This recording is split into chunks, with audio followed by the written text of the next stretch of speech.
அன்புக்குரியவர்களே, ஆண்டவர் இயேசு கிறிஸ்துவின் யூபிலி ஆண்டுக்கு ஆயத்தமாக இறைவேண்டல் 100 என்னும் இந்த விவிலிய தொடரில் ஒவ்வொரு நாளும் இறைவேண்டல் பற்றிய விவிலிய செய்திகளை நான் பகிர்ந்து வருகின்றேன். இன்று ஒரே மனத்துடன் இறைவேண்டல் செய்யுங்கள் என்னும் செய்தியை உங்களோடு பகிர்ந்து கொள்ள விரும்புகின்றேன். நாம் இறைவேண்டல் செய்யும்போது நாம் ஜெபிக்கின்ற பொழுது நாம் இணைந்து ஜெபிக்க வேண்டும், ஒரே மனத்தோடு ஜெபிக்க வேண்டும்.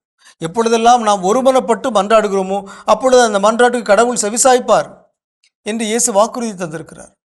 ஆகவே நாம் ஒருமனப்பட்டு நாம் மன்றாட வேண்டும்.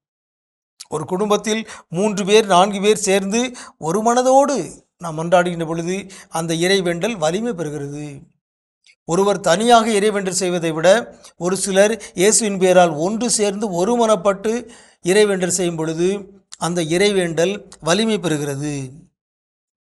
திருத்துதர் பணிகள் 4ஆம் அதிகாரம் 24வது இறைமொழியில் நாம் வாசிக்கின்றோம்.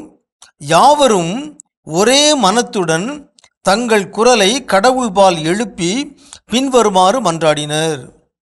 ஆண்டவரே, விண்ணுலகையும் மண்ணுலகையும் கடலையும் அவற்றுடைய அனைத்தையும் படைத்தவர் நீரே என்று சொல்லி அவர்கள் மன்றாடுகிற ஒரே மனத்துடன் தொடக்க திரு அவை ஒரே மனத்துடன் மன்றாடியது. இன்று நம்முடைய திரு அவையில் பல சிக்கல்களை சந்திப்பதற்கு காரணம் நாம் ஒருமனப்படவில்லை. இதை நாம் ஏற்றுக்கொள்ள வேண்டும், இதை நாம் ஒத்துக்கொள்ள வேண்டும்.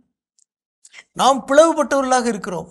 ஒரு குடும்பம் பிளவுபட்டுக்கிறது, ஒரு திரு அவை பிளவுபட்டுக்கிறது, ஒரு மறைமாவட்டம் ஒரு பங்கு பிளவுபட்டுக்கிறது. பிளவுபட்ட பொழுது எப்படி நாம் ஒருமனப்பட்டு மன்றாட முடியும்? எப்படி அந்த மன்றாட்டு கடவுளால் ஏற்கப்பட முடியும்? ஆகவே இறைவேண்டலுக்கு அடிப்படை நிபந்தனையாக ஒருமனப்படுதல் என்பது விவிலியம் காட்டுகிற ஒரு செய்தி. நாம் ஒருமனப்பட்டு மன்றாட வேண்டும். இன்றைக்கி சில ஊர்களில் திருவிழா சமயத்தில் எல்லாரும் ஒன்றா சேர்ந்து திருவிழா கொண்டாடுகிறார்கள். ஆனால் உண்மையிலேயே அங்கே ஒற்றுமை இல்லை. அங்கே பிளவுகள், சண்டை சச்சரவுகள், குழு மனநிலைகள், கோஷ்டி பூசல்கள்.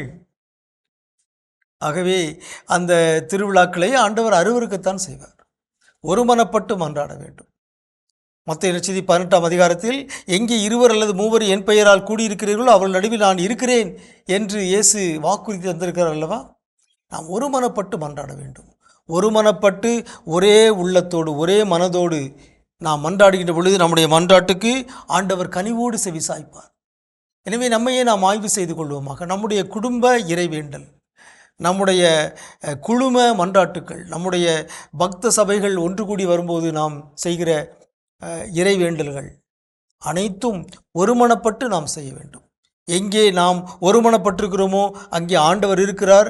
ஆண்டவர் அந்த மன்றாட்டுக்கு செவிசாய்ப்பார். எனவே ஒருமனப்பட்டு நாம் மன்றாடுவோமாக. உங்களுக்கு அமைதி உரித்தாகுக.